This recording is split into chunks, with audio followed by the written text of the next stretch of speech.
एक बार की बात है। एक घना जंगल था। जंगल का राजा बाघ बहुत ही जालिम और निर्दयी था। उसे अपने जानवरों की बिल्कुल भी चिंता नहीं थी। वो उन्हें गुलाम की तरह रखता था। वो जब चाहे तब उनसे काम करवाता और अगर किसी से कुछ गलती हो गई तो वो उनकी जान ले लेता था। एक दिन बाघ लोमड़ी को बुलाकर कहता है, आज मुझे सुअर का मांस खाने का मन कर रहा है। जल्दी से मेरे लिए सुअर को ढूंढ कर लाओ। अगर देरी हुई तो खैर नहीं, समझी? चल जा यहाँ से। ये सुनकर लोमड़ी वहाँ से निकलती है। लोमड़ी सुअर को ढूंढ ढूंढ कर थक जाती है। वो सुअर का मांस ढूंढने में असफल होती है। जब ये बात बाघ को पता चलती है तो वो गुस्से से लोमड़ी पर हमला करता है और उसे मार डालता है। ये देख सारे जानवर डर जाते हैं। अगर किसी ने मेरे कहे काम को अंजाम नहीं दिया तो उसका भी यही हाल होगा। यूं बाघ ना तो बच्चों को छोड़ रहा था और ना ही बड़ों को। उसकी हैवानियत दिन ब दिन बढ़ती जा रही थी। एक दिन बाघ जंगल में घूम रहा था, जिसे देख सारे जानवर डर के मारे छिपने लगते हैं। वो एक दूसरे से कहते हैं, अरे हाथी बहन, इस राक्षस को भी यही वक्त मिला क्या जंगल में घूमने का? अगर हम इसकी नजर में पड़ गए तो हमारी खैर नहीं। हाँ सही कहा। इस राक्षस की वजह से जंगल में जीना ही मुश्किल हो गया है। यूं वो छुपकर बातें कर रहे थे कि दूसरी ओर बाघ, अरे ये सारे जानवर कहाँ मर गए? कोई दिखाई क्यों नहीं दे रहा है? एक बार ये मेरे हाथ लग जाए तो इनकी खैर नहीं। यूं वो घूम रहा था कि तभी उसकी नजर एक हिरन के बच्चे पर पड़ती है जो घास चर रहा था।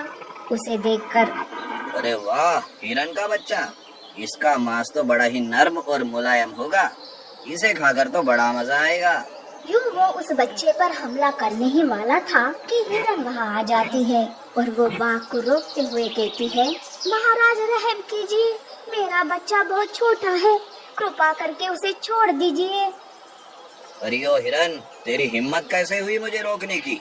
तू जानती है ना कि जब मेरी नजर किसी पर पड़ती है तो उसे मेरा शिकार बनना ही पड़ता है।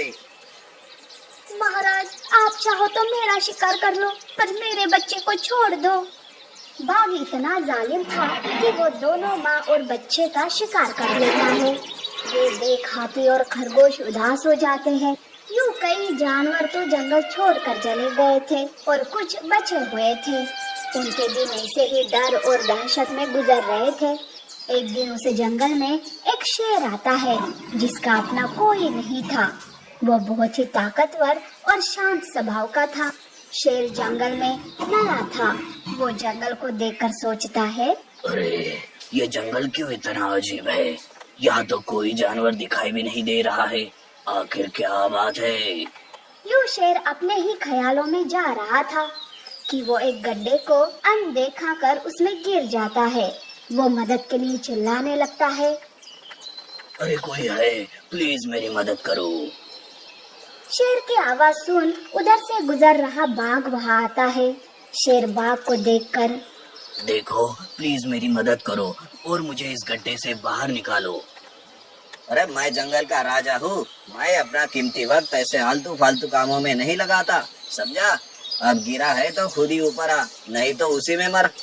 ये कहकर बाघ वहां से चला जाता है। शेर मदद के लिए चिल्लाता रहता है कि तभी शेर की आवाज सुन उधर से गुजर रहे हाथी, बंदर और खरगोश वहां आ जाते हैं। बंदर भागता हुआ जाकर रस्सी लाता है और हाथी उस रस्सी की मदद से शेर को बाहर निकालती है। तुम लोगों का बहुत बहुत शुक्रिया। आज तुम्हारी वजह से मैं इस गड्ढे से बाहर निकल पाया, नहीं तो पता नहीं क्या हो जाता। वैसे ये जंगल क्यों इतना वीरान है? बाकी के जानवर कहाँ है? हाथी शेर को जंगल का हाल सुनाती है। अरे कितना बेरहम है राजा! वो राजा है या राक्षस? यूं वो बातें करके वहां से चले जाते हैं। अगले दिन बाघ जंगल में घूम रहा था कि रास्ते में हाथी और खरगोश दिखाई देते हैं। खरगोश घायल था। अरे तुम दोनों अंधे हो गए क्या? दिखाई नहीं देता कि मैं आ रहा हूँ? क्षमा करें महाराज, गलती हो गई।